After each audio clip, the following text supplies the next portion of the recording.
ngiye gusubira muri ADEPR ariko amavuta arihemba amavuta arihemba utajya wemera guceceka kuki ADEPR dufite n'amabwiriza no guceceka za ADEPR buza abantu kuvuga kereka abavuga ubusa umunwa wa Yongwe wawufungirana ugakunda niyo mpamvu nawe utaba kare kateceka aho ngaho je mvuga ibikiza ahubwo ibi pastor byananiranye byo muri ADEPR ndabishyira ku murongo ubuvugizi bw'umugore usebye umugabo kubana babyaye inde abana no abujije abana ibirayi umugabo yabyinaga akikorera ka disketi akibonera ibirayi by'abana none ikigore kiraje ngo n'umusambanyi n'indaya wa mudamu ubwo n'ubuswa n'ubujiji none se uramwesheje asambanye Silas uramwesheje inde Silas wishinze amagambo y'abagore bafuha bagutera amabuye amakosa niyo yakuyemo inkwano amakosa ni yaramutunze n'ubundi asanzwe ari mu makosa umuntu akoze mu makosa umuntu akoze mu makosa umuntu akoze mu mwanda ni nayo mpamvu wiyuhagiye ubu n'umwanda ejo bundi nanjye nacyuhije cya kamarade ndakibwira ngo ngiye kukireka umbaca gihinda umushyitsi kinyanikira ama message ngo ndapfuye kandi nigeze mvana.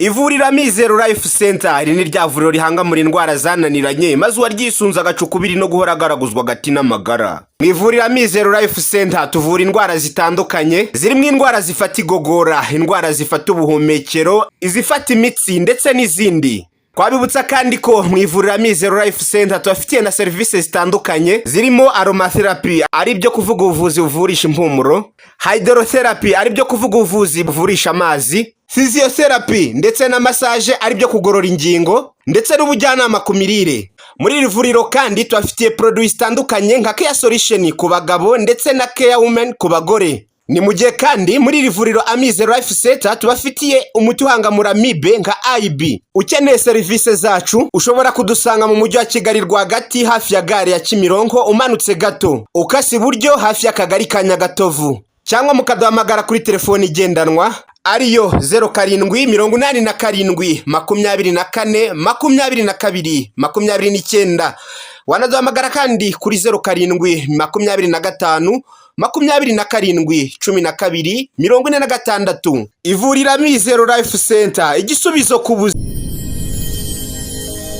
Genda samuratsinze icyo ngukundiye uri umuntu mugabo urugendo rwiza kandi urugendo ruhire.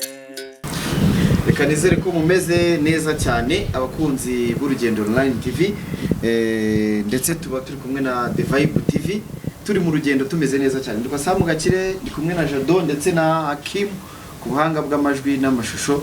Aba nongeye guhura na Apote Yesashimwe. Amina.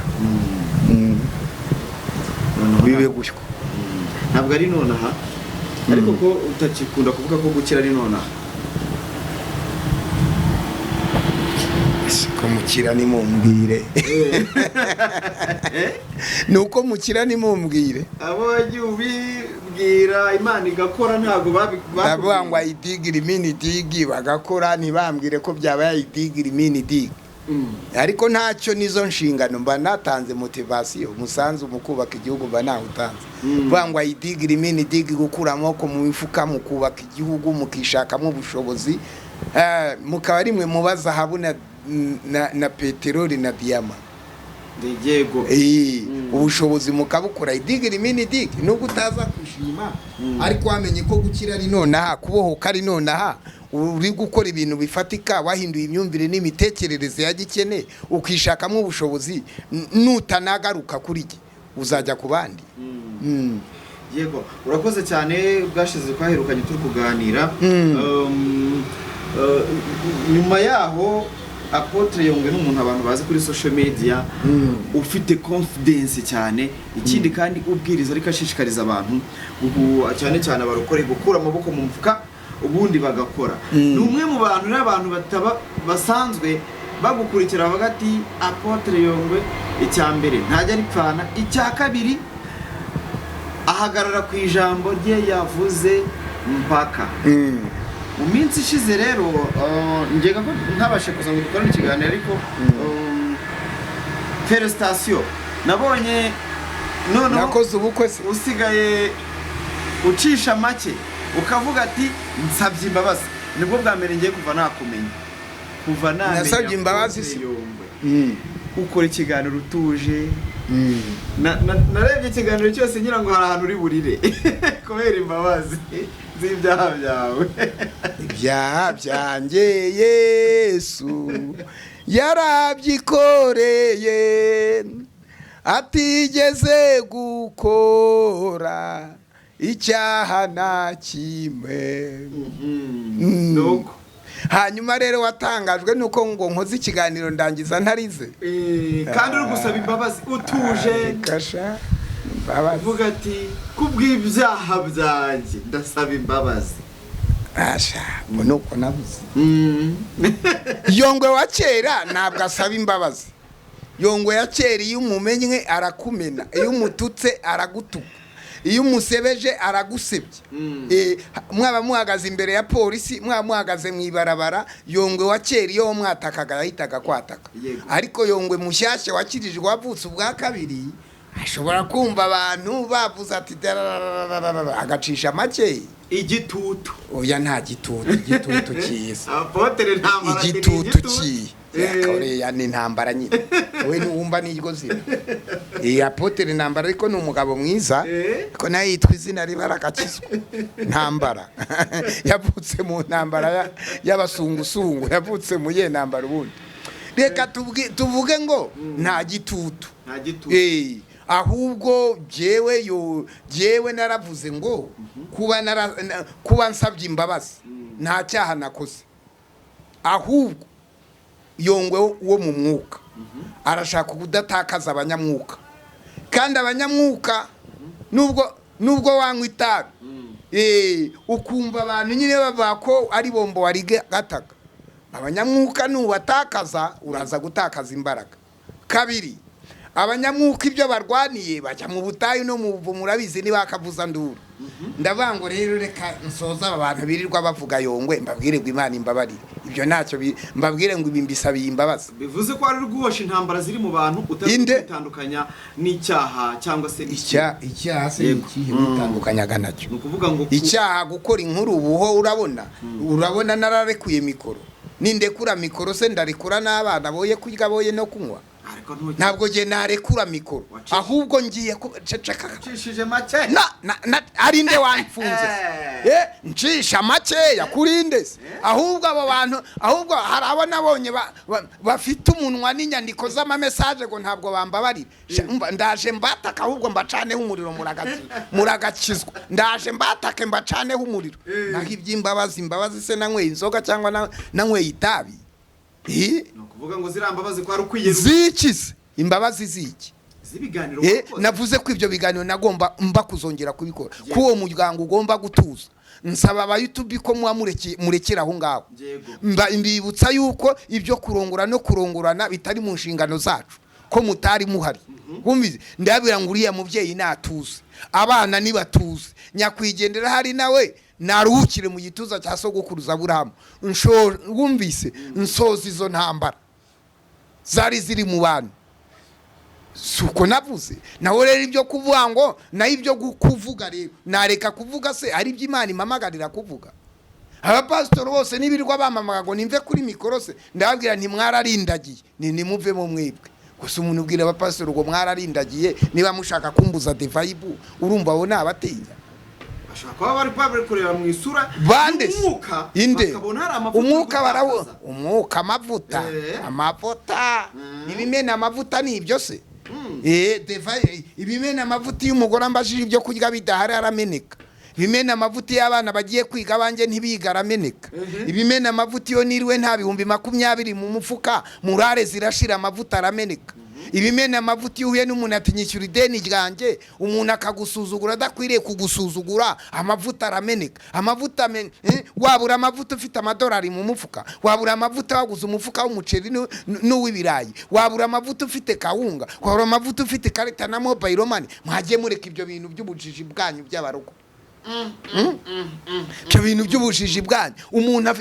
Umuntu yamenye ko Yesu ari umwami we, yavutse ubwa kabiri, afite iduka rye, afite amangazini, azamuye inzu ya etage, afite ibyari mwebwe mukazana ngo amavuta yaramenetse, n'ay'abanyenzara amaso yamenetse. Ese ntabwo ujya wemera ko umukozi w'Imana amavuta nayo ikigabo nkawe kidafite n'ibihumbi 20 mu mufuka kitarongora.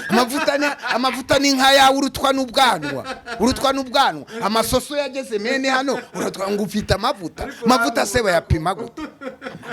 Abantu hirwa bavuga iby'amavuta barayazi.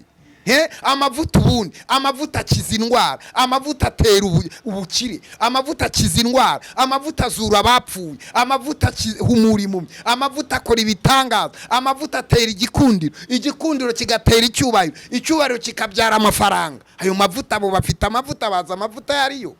Amavuta wari ufite mbere usengera abantu bimuga bigahaguruka, abantu bafite ubumuga, kandi abantu mufite ubujiji giye kwirirwa nkorana ibiganiro namwe ndabavaho. Sibyo abantu mufite ubujiji nk'ubwo wumvise, abantu mufite ubujiji nk'ubwo abatinyuka kukubaza bundi mwamwanyuza abasekirite bahano ayo makarita muraraye musimuza mwitwaje n'aya macanu yanyu wumvise muba mwanyuze hano bantu mufite ubujiji nk'ubwo gute amavuta Abanyarwanda bararya abantu bameze gute? Ndi gutanga showbiz, ndi kubwiriza ubutumwa, ndi guhemba abakozi, ndi kurwana intambara zitandukanye. Wanyangwa amavuta yamenetse twagiye kuguza abantu 5,000, yamenetse tuba mu nzu y'icyumba kimwe, yamenetse kwa data uko bari gushaka kunyambura umugore kubera inzara, ubaraza kumeneka hari agafuka k'umuceri n'akakawunga. None se wahamagariwe gucuruza cyangwa wahamagariwe gukora umurimo w'Imana? Imana yaguhamagariye iki muri ibyo bintu? Imana yamamagariye iki? Gucuruza. Yamamagariye iki? Yamamagariye kugira ngo nyikore. Uyikorere. Injiga amaturo.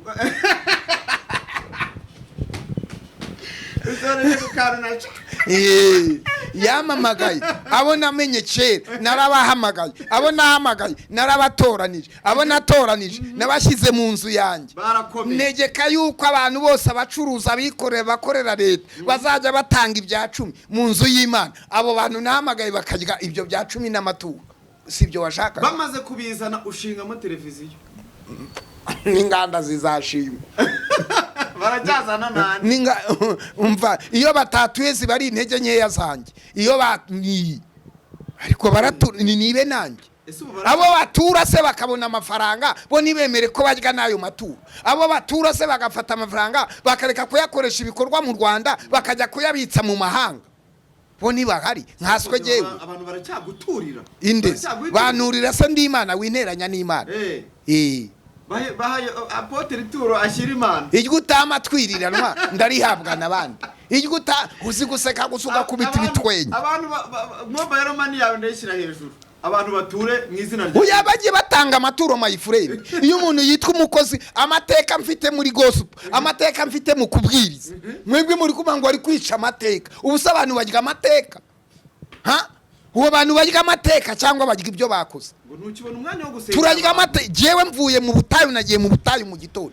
Mbere yuko nza kuri televiziyo mfite ahantu njya mu butayu. Nkagarango man nije Yongwe wa wundi ndaje. Imana ikamira ngo jya mu kazi. Ibiganiro ukora biraza gukundwa. Urahumugisha abantu. Uratura amagambo asore. Ndagushyigiye magaranye nawe. Imana ikamira ngo gumamwo. Uraza kumira ko nasenga. Sinasenga se ndanyuki. Sinasenga ndabaho gute? Ati utuzwe n'amasengesho ya mama pastor. Mwaje kundeba muvuye kunywa ubuyoga, numva ubuyoga buhumura. Ubundi ibintu by'ubuyoga numva bihumura ni. Zisangira se. Ubuntu bw'ubuyoga numva cameraman. Ubu buyoga numva buhumura nubuki.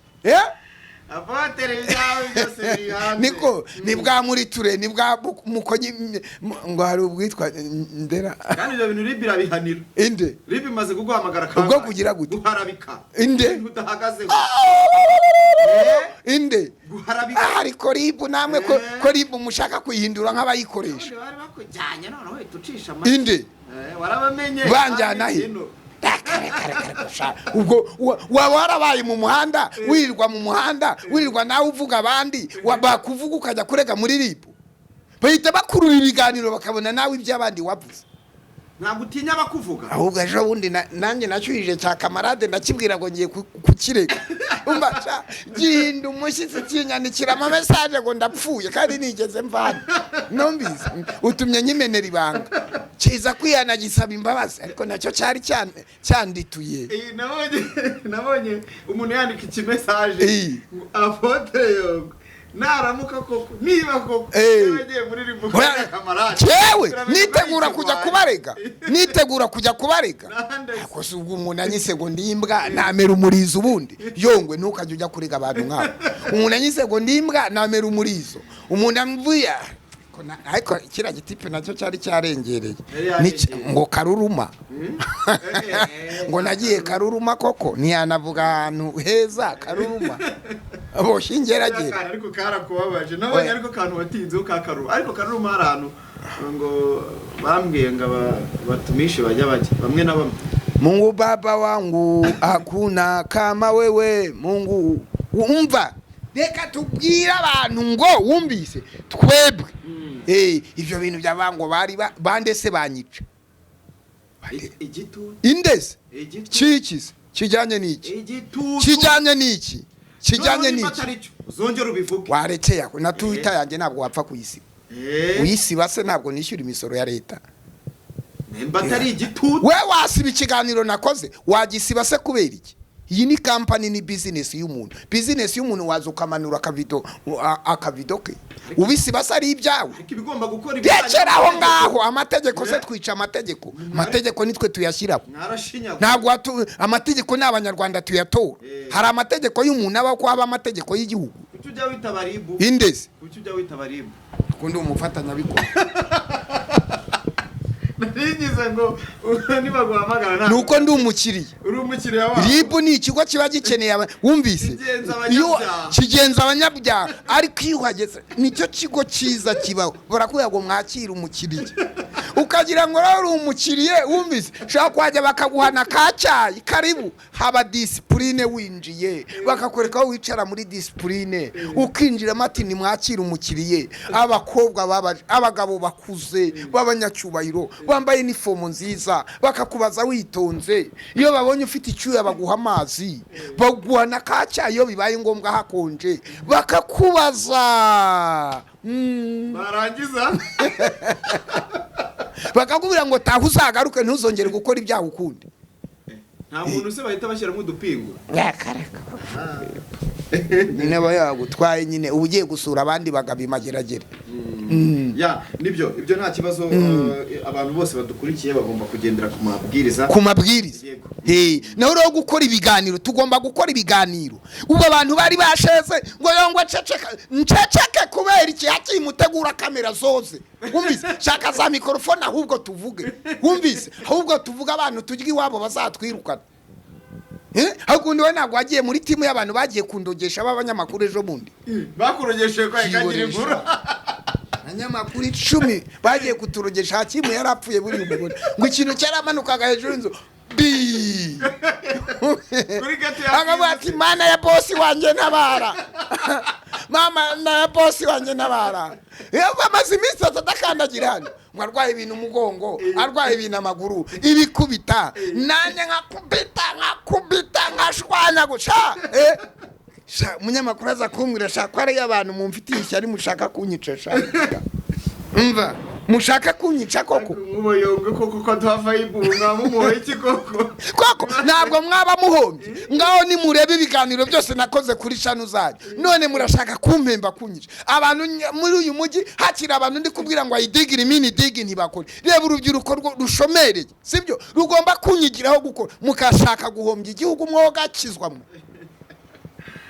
ibyo bintu ntabwo bibaho kandi Imana ntabwo ntiyabyemera ibyo ari byose uzataha byihorere nyine naragucitse nzataha nyine narabacitse nzataha sha ese bari bagiye kwandikwa Sarongo niba atariho ni hene wabo bisa bidase uzataha ubukwe bwa Sarongo inde Sarongo nuwahe yambwiye ko yagutumiye nuwahe mushiti wawe wundi ujya uguruka nuwahe umuvuzi gakondo Sarongo nuwahe akoroka reka tuzarebe ko aguruka n'umugeni ndeme reka nzarebe ko uravuze ngo sarongwa aguruka reka zaguruka Nyamata agere ku rusengero n'umugeni aho ngaho nzama ubundi the vibe izabiri mu bukwe inde the vibe izabiri mu bukwe ntago mbizi ntago mbizi ariko no ko wasabye imbabazi akiyunze na sarongo bikari nuwahe mushuti wawe nuwe sarongo reka mbyihorere nze ntibarize ibibazo nanjye kubaza bijyanyibarize reka nkubaze kuri ibi bintu n'ubundi biri kuza byitsindagira ku bintu twari tumaze iminsi turimo usambanye mu barokore usambanye mu barokore dore ko nawe babivuze ugahita yewe si bamwe mugendana ra si bamwe mugendana abasambana se none se we ko tugendana ntitugendana agasi w'abandi none se Silas ibyahise uri ku murongo ejo bundi twumvishe umugore we yaraje twaramwakiriye avuga ko umugabo we amaze imyaka myinshi amubikira amabanga y'uburyo agenda asambana kandi akababazwa nuko amubona mwamutumiye mu nsengero zanyu kudututi ari kuririmba abantu bagafashwa ibyo ntawe byanze ikibabaje ni abana babyaranye bagera kuri 7 adafasha ibyo bintu bikaza byongera ku bintu twari tumaze iminsi tubona none se umugore aje kuvuga ko umugabo we yasambanye noneho bibyara minirivare n'amafaranga nakenyera inzara mukubita uwo mugore akenyera inkweto igitenge gisaze nakenyere wumvise nakenyere ubwo nawe uri kuvugira Silas indi ne navugira Silas ndavugira umugore uvugira umugore nyine kuko ari kureba nagende abo bagore binjajwa ntabwo njya mvugana nabo indese abo ni abagore b'injajwa byari kugenda ute umugore wese uzaza gusebya umugabo we kuri social media azaba ari injajwa umugore uzaza gusebya umugabo we kuri social media azaba ari injajwa umugabo uzaza gusebya umugabo we kuri social media umugabo uzaza gusebya umugore muri social media azaba ari injajwa umugabo wakubyaje abana 7 mwabyaranye abana 7 uza kuvuga iby'ubusambanyi bwe none yo wagoragoje gutanga ibyo n'ubujiji uwo mugore wagiye ku rusengero oya na gahunda zo kuzaza kuri the vibe uwo mugore ndamwirukanye ntagakandagira hano kandi yari mu nzira za gukora ubuvugizi ubuvugizi bw'umugore usebye umugabo ku bana babyara abana no abujije abana ibirayi umugabo yabyinaga akikorera ka disketi akibonera ibirayi by'abana none ikigore kiraje ngo n'umusambanyi n'indaya wa mudamu ubwo n'ubuswa n'ubujije none se uramwesheje asambanye Silas uramwesheje Silas wishinze amagambo y'abagore bafuha wagutera amabuye wakwica abantu kabiri wishinze amagambo y'abagore batazi kwihangana yagutera amabuye uyu Silas ko ari umukristo muri ADEPR niba yarasambanye kuko atagiye kureba represent wa ADEPR abizana muri social media gute bamuhaye angahe kuri social media aje kuba ko umugabo we yasambanye ariko umuntu yavuze wimbaza umugore nk'uwo nguwo we nukajya umbaza abagore nkabo inde kuko umugore aza kubaga umugabo wanjye ugasebya abana wabyaye uriya mugore yasebeje abo bana 7 yasebeje itorero asebya abo bana 7 nawe arisebya asebya n'umugabo wese kuba uri umugore uri kuba uhora usangira n'abandi bagore urumva atari ubujije atari n'ubugoryi wacha we ko bavuga ibintu by'abarokore basambanye ukarakara indese uri kurakara wibirakariramo sambanye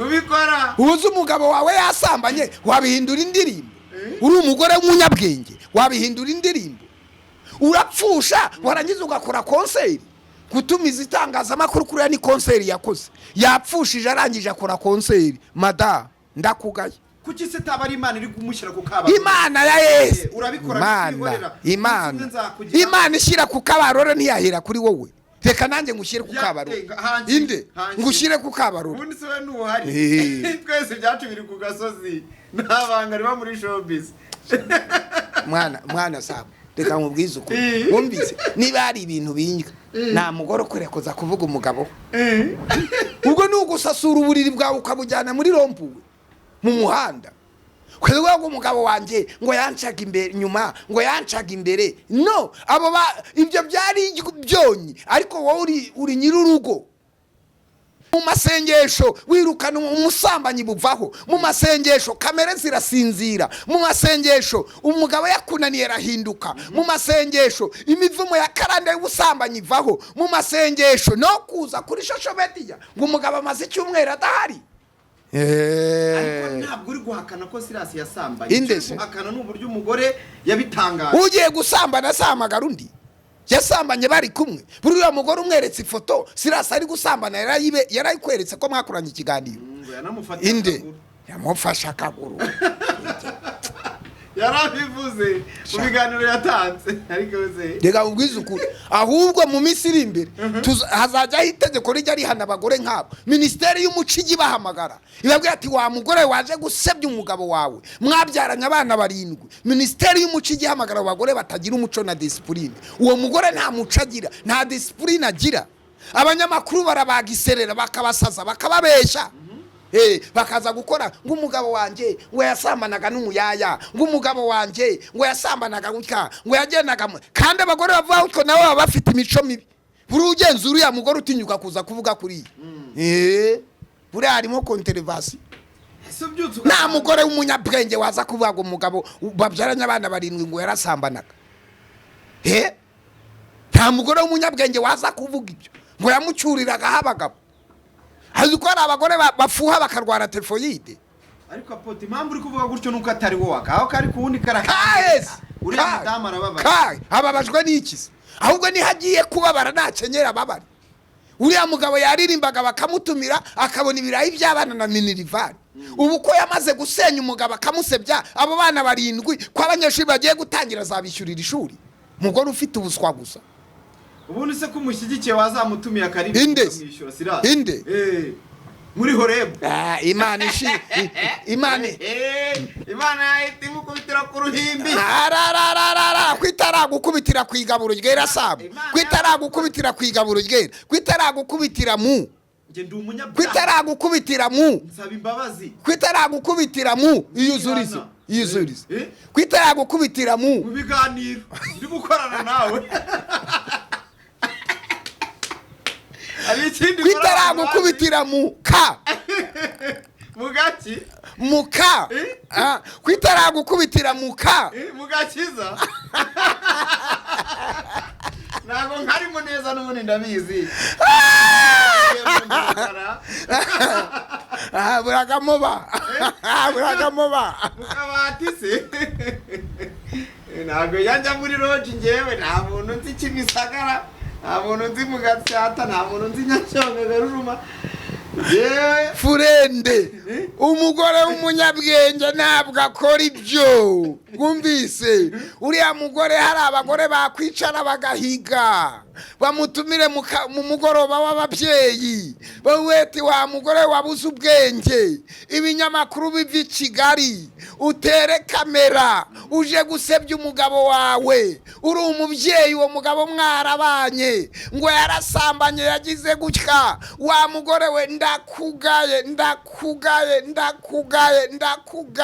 wasebeje umugabo wawe Silas abagore muza kuvuga iby'ubusambanyi bw'abagabo banyu mukaza kuvuga iby'ubusambanyi bw'abagore banyu muri abagabo ubwo ni ubujajwa mu gihugu cyacu nidukeneye injajwa z'abagore n'injajwa z'abagabo no niba umugabo ari uwawe ihangane mwasezeranye kubana karamata kwihangana nimwasezeranye kujya kumwambika ubusa uyu mugore wasebeje umugabo yuko yasambanye koko simvuze ko atabikora ariko kuza guteranya kamera ukabivuga n'ubujajwa n'ubusutwa apotere avumye umukristo inde ntabwo mvumye umukristo wanjye waza gusebya umugabo we kuri social media umva ntabwo yankira ibyaha biba bimesera mu gikari. Ibyaha ibya Silasi n'umugore we bigomba kumeserwa mu nama y'umudugudu, bigomba kumeserwa mu nama y'umuryango. Kuzaga umugabo wanjye asambana n'abayaya, ngo asambana n'ababoyi, ngo yanciye inyuma, ngo yaraye aha n'aha. No, aho umugabo yaraye agiye guhaha ushinzwe kuhamenya gute?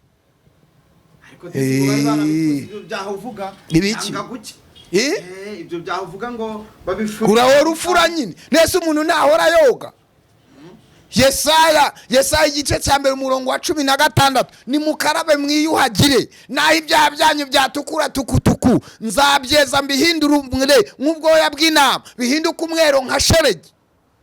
None washaka koga rimwe. Yesu bamuzaniye umuntu bafasha asambana, arangije abanga utarakora icyaha namutera ibuye. Ayo mabuye mumutera kubera iki? Mwakamejeje. Ariko ubundi kubera hari igihe mumutera amabuye twabona. Ariko ubundi wowe urishasha. Wowe urishasha.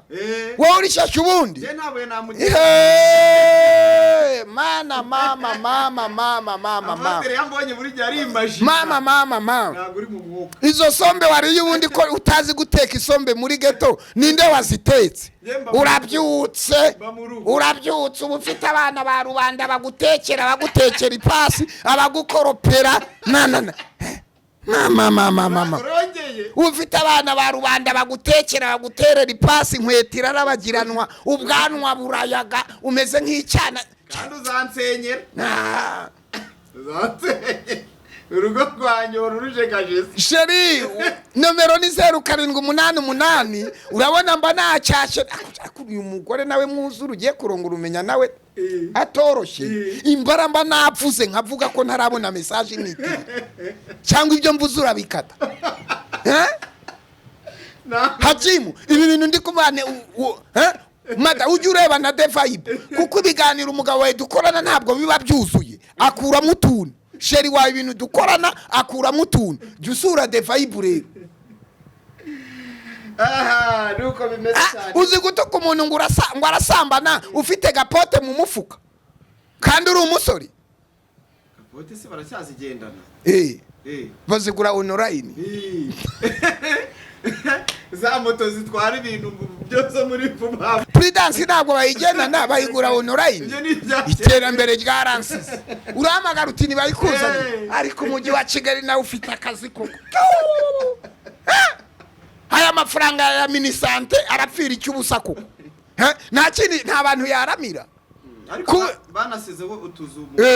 Kugwamagara ngo nibakuzanire Prudence. Umva uwo mumeya bayikuzanira umujyi twamukura. Ariko no mu rwego rwo ingaruka nyinshi cyane harimo n'indwara. Bagushakiye igiti bakagukubita sahu. Kugwa wajya gusamana guhamagara ngo nibakuzanire Prudence. Ibyo nta muntu wayikuzanira muri iki gihe. Nta muntu wayikuzanira muri iki. Wayikuzanira ubwo buti uyikuzanira ninde? Ariko ibintu byose bishyira mu gakiza. Wayikuzanira ninde ariko? Ninde? Urindese. Uwe ntwaye wicaye nabi babasa imbere. Kuko wahamagara ngo hari utumoto n'utundi tuntu dushyira abantu Prudence. Nta bije y'umujyi wa Kigali yakora ibyo. Umujyi wa Kigali wacu urasobanutse. Ni business ariko. Inde? Niba hari uzicuruza. Gusa hagize umuntu uza kuzamamaza ari nka company yazikoze nshyashya ije kuzamamaza hano ntiwabarika bakazamamaza. Prudence kubera nyine abantu. Na Paulo yabwiye Timotheo ngo kubera inda yabananiye ngo bazajye bajya gutuvuzo duke, ngo kubera inda yabananiye bazajye bajya gutuvuzo duke. Ibyo nabyo twabyamamaza kubera nyine abananiranye. Kubera bananiranye cyane. Kubera bananiranye ariko ntibikwiriye. Hari ibintu tudakwiriye kwamamaza kuko buri muntu wese agomba kugira indangagaciro za kirazira. Yego. Kimwe dusoza nirihe kosa Silas yakoze wamubwira iki? Wenda zakireba. Silas umbwire n'umugore we. Ikosa Silas yakoze. Nihisa amakosa y'abagabo ko ari yava mu rasiyo. Cyangwa nibwo amafuti y'uburyo. Uko mwirirwa muntera amabuye ngo wamagara Bibiane mu ikiganiro ko akunda kandi azikuvuga. Araguye ati ndakwiyamye. Ati biganiro bikora umugabo wanjye. Nta nindi cano raje aho ariko ngewe. Niba Silas yarakoze amakosa niyo yakuyemo inkwano, amakosa ni yaramutunze n'ubundi asanzwe ari mu makosa. Umuntu akoze mu makosa. Umuntu akoze mu makosa, umuntu akoze mu mwanda, ni nayo mpamvu wiyuhagiye uwo n'umwanda. Kuba umukozi w'Imana yasambana wowe nta inde nta bakozi b'Imana bakwiriye gusambana, bakwiriye gukuraho izo ngeso mbi. Izo ngeso bakera imbuto zikwiriye. Nta umushyigikiye mu busambanyi, ariko gihe icyo tutemera wafashe umugabo yasambanye wijya muri social media, kuko social media ntihindura umutima. Mufashe kenshi inde mufashe inshuro nyinshi, senga kenshi yanze guhinduka. Kandi ibi bintu mwihaye mwabahungu mwe byo muri showbiz mwirirwa mwataka n'ibyo abakozi b'Imana mubivuga. Ukuma umuntu yihaye ibintu byo kuvuga abakozi b'Imana ataraja no mu rusengero n'umunsi. Mvumbuye impamvu wasabye imbabazi. Hari ijambo wasomye muri Bibiliya zivuga ngo iki? Nguvuga ngo burya umuntu w'umukozi w'Imana wa nyawusenga, umuntu ukina nawe uri gukora mu jisho. Oya, ntabwo ari byo gukina mu jisho umukozi w'Imana. Maze Dawidi yarongoye umugore, wumvise? Aramurongora, amaze kumurongora bamuteye, wumvise? Aravuga ati umugore ashobora kuba, umugore amuhamagara ati nasamye, ahita yica n'umugabo wiwe. Imana ibihishuriye Natani avuga ati ni ntushaka dogo Dawidi nanjye aramena. Natani arinda guca imigani ngo habaye hagatama n'agatama kaziga umuntu w'umukera afite ifamu y'intama, ishyo ry'intama ngo arangije abona umushyitsi agira gute. None mwebwe murajyara ku mukozi w'Imana yakoze ibi, mukozi muwe mwarapfuye mwarabembye. Cyeka nka bya bipagani biri muri showbiz byirirwa byataka abakozi, ari byo mereye nabi. No uvuga ngo nta muntu ushaka gutinyuka kuvuga umukozi w'Imana. Rako Kimomo nabonye wamwibasiye. Inde nabonye kuri social media. Inde uvuga ngo cyaroke gutekirirwa kivuga pastor kitari. Roke ni uwese. Roke usobanura amafilme. Nese ajya avuga iby'Abashinwa, ajya avuga iby'Abashinwa n'ibya Karabu, hajya bakita Karabu. Nibihi. Yajya avuga iby'Abahinde. Najya ziranze so mu mujyi hejuru abatuyemo Abahinde. Akora inkuru ku Bahinde kuko yirirwa mu Buhinde. Umuntu wirirwa mu Buhinde yamenye iby'abapastor ubu. Kare kuriya ni umuhinde. Umuntu ngutari warongora nta kintu afite kuvuga umukozi w'Imana. Indeze. Umuntu atararongora. Nese umukozi w'Imana yicarana n'abana. Ahubwo umukozi w'Imana, ahubwo nibigire ku bakozi b'Imana. Ko umukozi w'Imana reka. Ibintu bya gospel bye bivuga nibura abantu banyuze muri gospel. Uri yanyuze muri gospel. Uriya nuwo mu Buhinde najya akora ibiganiro bivuga Abahinde. Ni umuhinde akora ibiganiro by'Abahinde arasobanura. Navuga ibya filime cyangwa naguma avuga ibya pastor, natwe turaje tuzisobanure tugabanya abakiriye. Okay, ndasoreza kuri iki kintu cyane. Ukunda kwigisha abantu ukababwira ngo nibakore cyane uvuze ko abarokore bagize igihe kinini cyo kujya mu buyobe, bakanga kubaka, bakanga gufunguka mu mutwe, ariko tugasanga dukurikije uburyo Imana igenda ibahamagara rimwe na rimwe muzahaye muri mu bihe bitari byiza. Tubona ko ingeso nyinshi zikunda kuza mu barokore cyangwa se mu bakozi b'Imana ziza iyo Imana imaze kukuzahura, ubonye ya mafaranga utangiye kujya wumva ko fanta itakiryoshye, ubonye amafaranga, ubonye ko umugore wawe ubyaje abana 7 aba y'agakecuru, ubonye amafaranga, uguze imodoka, ubonye ko ugomba kujyitwaramo abakobwa beza b'i Kigali. Kubera iki mubana neza n'abagore banyu mwamara gutera imbere mukumva ko batakibakwiye? Mwana nanjye wanjye arashaje. Nanjye wanjye arashaje ariko agakecuru kanjye kandekere, kankunze ndi inzahari kandekere, nakabonye ngakunze kandekere, kambyariye abana 5 kandekere, nzakena nkenane nako, nzakira nkirane nako. Abo ni ibigwari. Iyi Imana igupfundura ipfundo ry'ibiceri, iyo witwaye neza ipfundura n'iry'inote. Wakwitwara neza igapfundura iry'amadolari n'amayero. Twabonye ibimenyetso by'uko Imana itanga amafaranga, niyo mpamvu tuba dufite murare niyo adahari. Twabonye ibimenyetso by'uko Imana ikora, twabonye ibimenyetso by'uko Imana ikiza, niyo mpamvu tuba dufite confidence y'uko tuzakira. Ntabwo rero abantu baguma gukena ngo kugira ngo badakora ibyaha. No, iyo ni imyumvire y'ubujiji, y'ubusutwa iciriritse. Tubasha kuzamuka mu mwuka tugatunga amafaranga, amayero, amakwaca, amarivre sterling, amadolari, amamedikashi yo muri Mozambique,